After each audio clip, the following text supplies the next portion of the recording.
MCC അഥവാ medical council committee 25,257 പരം MBBS BDS സീറ്റുകളിലേക്ക് all India തലത്തിൽ നടത്തുന്ന നീറ്റ് കൗൺസിലിംഗ് എന്നുള്ള ഷെഡ്യൂൾ എത്തിയിരിക്കുകയാണ്. ഒഫീഷ്യലി 4 റൗണ്ടുകളാണ് ഇതിൽ വരുന്നത്.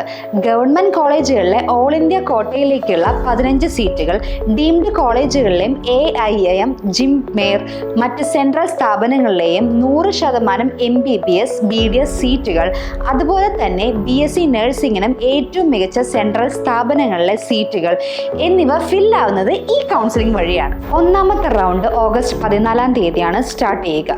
ഓഗസ്റ്റ് 21 വരെ രജിസ്ട്രേഷൻ പ്രോസസ് കംപ്ലീറ്റ് ചെയ്യാം.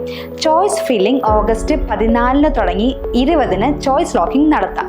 ഇതിന്റെ റിസൾട്ട് വരുന്നത് ഓഗസ്റ്റ് 23 24 മുതൽ 29 വരെ അഡ്മിഷന് കിട്ടിയ കോളേജിൽ ജോയിൻ ചെയ്യാം.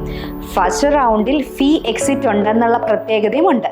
അതായത് ജോയിൻ ചെയ്തിട്ടില്ലെങ്കിലും സെക്യൂരിറ്റി ഡെപ്പോസിറ്റും രജിസ്ട്രേഷൻ ഫീസും നഷ്ടപ്പെടില്ലെന്നർത്ഥം. രണ്ടാമത്തെ റൗണ്ടിൽ സെപ്റ്റംബർ 5 മുതൽ 10 വരെ രജിസ്റ്റർ ചെയ്യാനും പേയ്മെന്റ് അടയ്ക്കാനും സാധിക്കും. ഈ റൗണ്ടിൽ ചോയ്സ് ഫില്ലിംഗ് സെപ്റ്റംബർ 6 മുതൽ 10 വരെയാണ്. റിസൾട്ട് സെപ്റ്റംബർ 13 വരെ. 14 മുതൽ 20 വരെയുള്ള ദിവസങ്ങളിൽ ജോയിൻ ചെയ്യാം. അലോട്ട്മെന്റ് ലഭിച്ചിട്ടും ജോയിൻ ചെയ്തില്ലെങ്കിൽ സെക്യൂരിറ്റി ഡെപ്പോസിറ്റും രജിസ്ട്രേഷൻ ഫീയും നഷ്ടപ്പെടും. മോപ്പപ്പ് റൗണ്ട് എന്ന് വിളിക്കുന്ന മൂന്നാമത്തെ റൗണ്ട് സെപ്റ്റംബർ 26 തുടങ്ങി ഒക്ടോബർ 2 വരെ ആയിരിക്കും. ചോയ്സ് ഫില്ലിംഗ് സെപ്റ്റംബർ 27 മുതൽ ഒക്ടോബർ 2 വരെ നടത്താം. ഈ റൗണ്ടിൽ റിസൾട്ട് സെപ്റ്റംബർ 5 വരും. ഒക്ടോബർ 6 മുതൽ 12 വരെ ജോയിൻ ചെയ്യാം. 13 മുതൽ 15 വരെ വേരിഫിക്കേഷനും മറ്റു കാര്യങ്ങളും ഉണ്ടായിരിക്കും. അവസാനത്തെ റൗണ്ടാണ് ഓൺലൈനായിട്ട് നടത്തുന്ന സ്ട്രേ വേക്കൻസി റൗണ്ട്. ഒക്ടോബർ 16 മുതൽ 20 വരെ ഈ റൗണ്ടിൽ രജിസ്ട്രേഷനും പേയ്മെന്റും നടത്താം.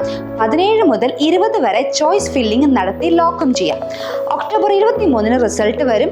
ഒക്ടോബർ 24 മുതൽ 30 വരെ ജോയിൻ ചെയ്യുകയും ചെയ്യാം. അതായത് ഒഫീഷ്യലി ഈ വർഷം അവസാനം ഒക്ടോബർ 30 ആയിരിക്കും.